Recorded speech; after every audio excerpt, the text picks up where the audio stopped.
Good morning mga parts. So bigyan ko lang kayong idea tungkol dito sa Bergman 125.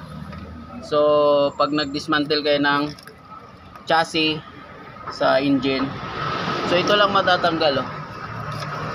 Yan, dito sa may magneto at saka ito. Ito.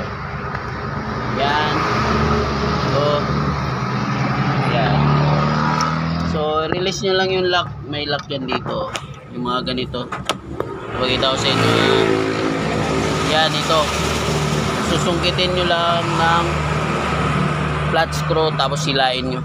Mag-release na yung ganito na yung mangyari na. So yan. So wag nyo nang sungkitin doon. Hindi siya katulad ng ibang clip. Yung ano ng tie para sa mga pag-fold ng wire. Iba siya kaysa sa Yamaha tsaka Honda. Right.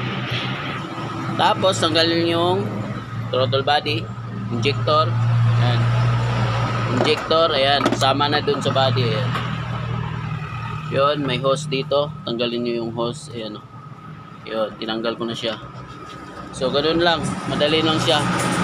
Tapos tanggalin dito yung preno, siyempre yung preno, para yung cable release, relax. So yan, i-dismantle na natin. Alright, naugot na siya. Yan na yung swing arm, axle. Yan.